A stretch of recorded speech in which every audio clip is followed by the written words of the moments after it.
Parmi les questions que vous posez, c'est quoi le référencement naturel? Et c'est vrai qu'on pense au SEO, à l'optimisation des pages et au référencement sur Google. Et c'est vrai que vous nous appelez les experts parce que quand on arrive à survivre au référencement Google, au budget crawl de la Search Console, euh, aux mots-clés, à l'optimisation et au référencement global et à suivre ça, c'est sûr qu'on a perdu beaucoup de monde. Donc en fait, c'est vrai qu'on a une niche de personnes déjà à survivre à ce référencement qui est un temps long et ça suppose énormément d'énergie.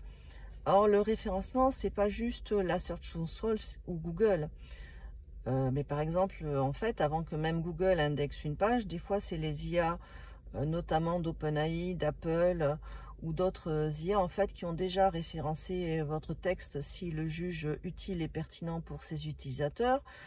Donc en fait, la Search Console, si on se limite juste au ranking de la Search Console ou aux analyses de Google Analytics, bon c'est bien, mais en fait on passe à côté des enjeux du référencement. Et il n'y a pas que les IA. Ce qui va aider votre référencement, c'est votre action aussi sur les réseaux sociaux, type Facebook, Instagram, Twitter, TikTok, suivant en fait le public et les gens en fait que vous souhaitez toucher. Alors c'est vrai que quand on est un peu sérieux, tant sur le marketing stratégique que sur le référencement, les interactions de Facebook ou recevoir des messages Messenger où la personne se branle en fait devant vous, où des interactions sont complètement inadaptées, on se dit bon Facebook c'est vraiment pas fait pour moi. C'est bien les likes, mais perdre son temps avec des gens comme ça vaut pas la peine. Bon, en fait, c'est faux en fait. Plus la personne va interagir avec votre fiche et si c'est négatif, ça va booster en fait votre publication. Donc plus il y aura d'interaction avec vos publications, vos visuels, votre texte, et plus ça va matcher. Alors c'est vrai que moi j'utilise Facebook majoritairement pour des articles de blog, mais j'y relaye aussi des fois certaines vidéos et du coup je m'expose des fois à des commentaires désobligeants, mais le plus souvent j'ai quelques likes.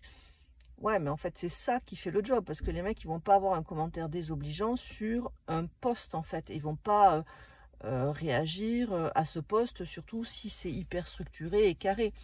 Alors que quand on s'expose visuellement sur Facebook, forcément ça met une vraie personne en face et forcément il y a plus de réactions. Je vais donner en fait quelques chiffres. BuzzSumo 2020 a analysé plus de 777 millions de publications Facebook. Les publications avec plus de commentaires avaient jusqu'à 8 fois plus de portée. Le temps passé à lire ou à réagir à une publication joue aussi un rôle important. Et en fait, c'est pas le fait d'avoir des likes qui fait que vous avez une portée. C'est les gens en fait qui vont interagir et avoir des émotions avec vous.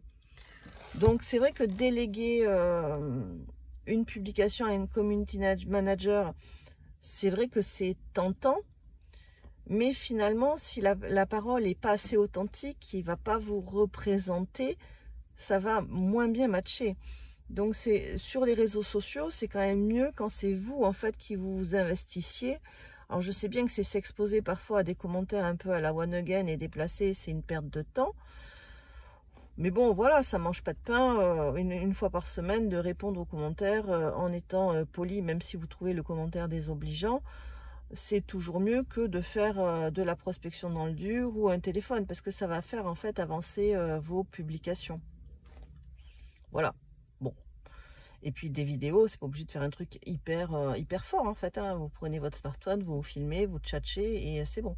Après, pour ceux en fait qui veulent vraiment interagir avec moi, et vous pouvez prendre rendez-vous. La plupart de mes amis, ils ont mon numéro de téléphone. Je crois que même mes coordonnées sont sur mon site. Ne comptez pas sur moi sur Facebook ou par Messenger pour vous répondre. Hein. Parce que d'abord Messenger, j'ai eu plus de 1000 messages et des choses où j'ai pas de temps à perdre là-dessus. Enfin, des mecs qui se branlent, ils m'envoient leur Messenger, j'ai pas besoin de voir ça moi. Hein. Mais aussi, enfin, je veux dire, j'ai ma propre vie sociale dans la vraie vie. Donc si vous voulez qu'on parle, ce sera pas sur Facebook, hein, ce sera direct, en live, on prend rendez-vous, on se voit, on peut faire une visio s'il y a besoin, voilà, mais non. J'ai eu effectivement des conversations sur Instagram avec des personnes à l'autre bout du monde. Je trouve qu'Instagram s'y prête davantage que Facebook. parce que effectivement c'est plus ponctuel, les gens qui vous suivent, enfin, voilà, on n'a pas le côté intrusif de Messenger et de tous ces commentaires qui se mettent les uns à la suite des autres. Voilà.